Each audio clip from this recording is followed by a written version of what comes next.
Hay una historia fascinante sobre el doctor Maxwell Maltz. Él era cirujano plástico Exacto. y en su día a día se encontró con una paradoja que, bueno, lo cambió todo. Totalmente. Veía que a algunos de sus pacientes les reconstruía el rostro y sus vidas se transformaban por completo. Se volvían más extrovertidos, más seguros, más exitosos. Pero a otros no. A otros, nada.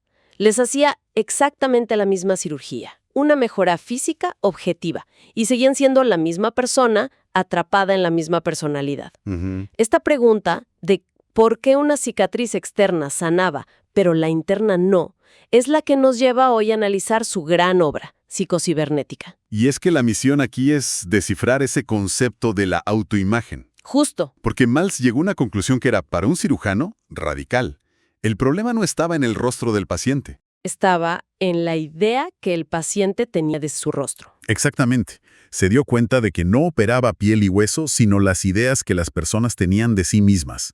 Y hoy vamos a explorar ese mecanismo automático. ¿Y cómo podemos tomar el control? A ver, aclaremos esto, porque suena casi a ciencia ficción. Empecemos por la pieza central, la autoimagen. Dale. El libro la define como una especie de mapa mental que cada uno tiene de sí mismo, ¿no? Sí, un plano. No es algo en lo que pensemos todo el tiempo, pero está ahí, Bajo la superficie. justo. Construida con nuestras creencias, experiencias, éxitos, fracasos y sobre todo por cómo reaccionaron los demás a nosotros, especialmente de niños. Y lo fascinante es cómo funciona. Es que opera como un termostato. Fija la temperatura de nuestra vida, digamos, y establece los límites de lo que podemos lograr. Y el libro es muy claro en esto. Inflexible. Todas nuestras acciones, sentimientos, comportamientos, todo. Es siempre consistente con esta autoimagen. Es una ley interna. A ver, para. Eso suena súper determinista. Cuando dices que es literalmente imposible actuar de otra forma. O sea, la fuerza de voluntad no sirve para nada. Todo ese esfuerzo es una ilusión. No, no es una ilusión, y es una pregunta excelente, porque es la objeción más común. No es que no sirva, es que está, digamos, mal aplicada. ¿Cómo que mal aplicada? Maltz dice que la fuerza de voluntad es como pisar el acelerador de un coche con el freno de mano puesto. Generas mucho ruido, mucho calor. Y frustración, pero no avanzas. El freno de mano es la autoimagen. Claro. La fuerza de voluntad intenta forzar un comportamiento que contradice el plano maestro. Y el sistema automático siempre gana a largo plazo. Siempre. Contra ese límite que nosotros mismos fijamos sin darnos cuenta. Por eso el estudiante que se ve como malo para las matemáticas siempre encuentra la forma de fallar el examen aunque haya estudiado. Su comportamiento tiene que coincidir con su identidad. Y aquí viene la idea más esperanzadora de todo el libro, que Maltz toma del psicólogo Prescott Lackey. ¿Qué decía Lecky? Él describió la personalidad como un sistema de ideas. Y en el centro de ese sistema, como la piedra angular de un edificio, está la autoimagen. La base de todo. Y descubrió algo revolucionario. Si cambias esa piedra angular, toda la estructura de la personalidad debe cambiar con ella para mantener la coherencia. O sea, no estás luchando contra el sistema. No, lo estás rediseñando desde su base. Ok, entiendo la teoría. Si la autoimagen es el software que corre por defecto, necesito saber dónde está el teclado. ¿Cómo se reescribe ese código? Aquí es donde Maltz se vuelve brillante y práctico. Él toma prestado un concepto de la ciencia de su época, la cibernética. ¿La ciencia del control en máquinas y animales? No. Esa misma. Describe nuestro cerebro y sistema nervioso como un servomecanismo orientado a objetivos. Es un término un poco técnico. Sí, pero el ejemplo que usa es increíblemente simple. Levantar un lápiz de la mesa. A ver. Cuando decides levantar el lápiz, no piensas conscientemente en los músculos que tienes que contraer. No, para nada. Simplemente fijas el objetivo. Quiero ese lápiz. Y tu mecanismo automático se encarga de todo. Tu sistema nervioso usa la retroalimentación. Tus ojos te dicen qué tan lejos está la mano y corrige el rumbo automáticamente. Miles de veces por segundo, sin que nos demos cuenta. Precisamente. No lo haces con fuerza de voluntad. Lo haces con un sistema diseñado para alcanzar metas. Y aquí está la clave de todo. Este sistema interno es completamente impersonal. Totalmente. No tiene moral, no juzga, simplemente trabaja para alcanzar la meta que le damos. Sea cual sea. Sea cual sea. Si le damos metas de éxito, confianza, felicidad, funciona como un mecanismo automático de éxito. Pero, y este es el gran pero que define la vida de muchas personas, si lo alimentamos con metas negativas, a través de la preocupación, la autocrítica, el miedo. opera con la misma lealtad y eficiencia como un mecanismo automático de fracaso. No distingue lo bueno de lo malo, solo el objetivo. Es que eso es. Puede ser aterrador o liberador. Depende de cómo se mire. Nuestro cerebro es una máquina de lograr objetivos. El problema es que nunca nos enseñaron que nosotros somos los programadores. Lo que me vuela en la cabeza de esta idea es lo que implica. Maltz lo resume en una frase potentísima. ¿Cuál? Dice, si una persona puede recordar, preocuparse o atarse los zapatos, puede tener éxito con la psicocibernética. Es que es genial, porque todas esas acciones demuestran que el mecanismo ya está ahí, ya funciona. Claro, preocuparse es en esencia usar la imaginación para fijar una meta negativa. Y dejar que el mecanismo automático trabaje en cómo llegar a ella. O sea que no se necesitan nuevas habilidades. Para nada, solo aprender a dirigir el increíble sistema que ya poseemos hacia un destino diferente. ¿Y la llave para eso? Es nuestra imaginación. Y acá es donde, para mí, todo explota. Sí, sea real y una experiencia imaginada con mucho detalle son casi lo mismo. Una experiencia sintética creada en la mente. Y genera las mismas respuestas neuronales y químicas que una experiencia física. Esto nos lleva al poder de la práctica mental o el ensayo mental. Y los ejemplos del libro son espectaculares. En los deportes menciona al golfista Jack Nicklaus. Él decía que nunca, jamás, golpeaba una pelota sin antes Ok. tener una imagen mental nítida y en Technicolor de la trayectoria perfecta. El vuelo de la bola, el aterrizaje suave. Primero lo vivía en su mente y luego dejaba que su cuerpo ejecutara ese programa ya ensayado. Y eso se aplica a los negocios también. Hay un experimento con vendedores. ¿Sí? A un grupo le dieron más entrenamiento técnico y mejoraron un poco.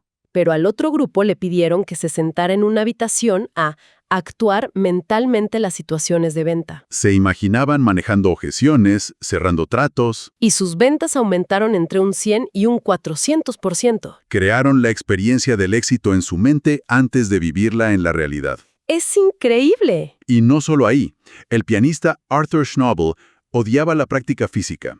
Él decía que la mayor parte de su práctica la hacía en su cabeza. ¿Cómo es eso? Memorizaba la partitura y la tocaba mentalmente, nota por nota, con la emoción correcta. O sea que no era pereza. No, para nada. Es eficiencia neurológica. Estaba creando las mismas vías neuronales que con la práctica física, pero de forma más enfocada, perfecta, sin errores. Pensemos lo que esto significa para aprender cualquier cosa. Un idioma, hablar en público. Se podrían ahorrar horas si dedicáramos tiempo a estos ensayos mentales perfectos en lugar de solo a la repetición física que a veces refuerza errores. Es una redefinición completa de la práctica. Y para hacerlo tangible, Maltz nos da una herramienta, el teatro de la mente. Una técnica para usar la imaginación de forma deliberada. Exacto. Se trata de sentarse unos minutos al día y crear películas mentales de uno mismo actuando como se desea actuar. No es un vago todo saldrá bien. No, es una experiencia sensorial completa en la imaginación. Ver las imágenes, oír los sonidos, sentir las emociones del éxito. El objetivo es construir nuevos recuerdos sintéticos que fortalezcan nuestra autoimagen. Lo cual nos lleva a la raíz del problema para mucha gente. Si la autoimagen se basa en creencias, ¿qué pasa cuando esas creencias son falsas? Bueno, el libro sostiene que muchas personas están, literalmente, hipnotizadas por creencias negativas que aceptaron como verdaderas en algún momento. A menudo sin ninguna prueba real. Exacto. Y para romper esa hipnosis, Maltz no recomienda la fuerza de voluntad, sino la razón. Como en la anécdota del psicólogo Alfred Adler. Es fantástica. De niño, él estaba convencido de que era un tonto para las matemáticas. Era parte de su identidad. Su autoimagen. Un día, el maestro plantea un problema en la pizarra que nadie podía resolver. Y Adler, por un impulso de indignación porque se reían de él, Se levantó, fue a la pizarra y... lo resolvió, para asombro de todos, y sobre todo de él mismo. Y en ese instante la creencia falsa se hizo añicos. La evidencia real demolió la creencia imaginada. Se dio cuenta de que la idea de que era malo era una conclusión que él había sacado en el pasado, no un hecho. Ya a partir de ese día, se convirtió en un buen estudiante de matemáticas. Rompió el hechizo. Y es crucial entender por qué romper ese hechizo es tan difícil. No es solo un error lógico. No, están ancladas a emociones muy profundas. Ya nuestra identidad.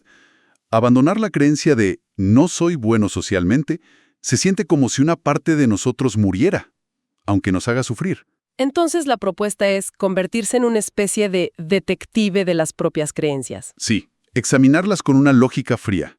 ¿Es esta creencia realmente cierta? ¿En qué se basa? ¿Hay una razón racional para seguir creyéndola? Es un proceso de deshipnosis. Y al examinarlas, a menudo se revela su absurdidad. Se basan en conclusiones erróneas de la infancia, en comentarios de otros. Y una vez que ves la creencia como lo que es, una reliquia ilógica, pierde su poder. Entonces, se puede reemplazar conscientemente. Y el mecanismo automático tiene un nuevo objetivo, un nuevo hecho sobre el cual operar. Bien, para ir conectando todas estas ideas, el concepto central es que operamos según una autoimagen. Ese plano mental que controla un mecanismo automático poderosísimo. Y la gran noticia, la que le da sentido a todo, es que este plano no es fijo, no está grabado en piedra. Podemos rediseñarlo activamente. Es un proceso de dos vías. Por un lado, usamos la imaginación, nuestro teatro de la mente, para ensayar el éxito. Creando nuevas experiencias para nuestro sistema nervioso. Y al mismo tiempo, usamos el pensamiento racional para investigar, desafiar y descartar esas creencias limitantes del pasado. Es construir lo nuevo y demoler lo viejo. Exacto. El libro cierra con una historia real que lo resume todo.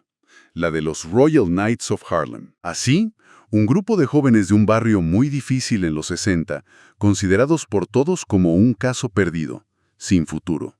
La mayoría pensaba, incluidos ellos mismos, que su destino era la cárcel. Pero un maestro, Bill Hall, vio en ellos algo que nadie más veía, un potencial.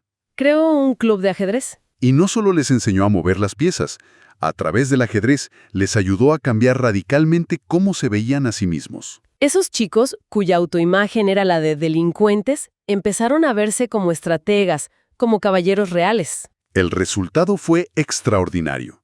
Empezaron a ganar torneos, viajaron, se convirtieron en campeones nacionales. Derrotando a equipos de escuelas de élite.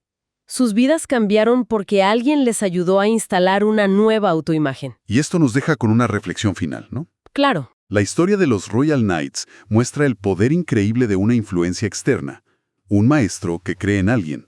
Pero la pregunta que más deja en el aire es, bueno, es mucho más potente. ¿Qué podría lograr una persona que decide de forma consciente, deliberada? Convertirse en esa influencia poderosa para sí misma.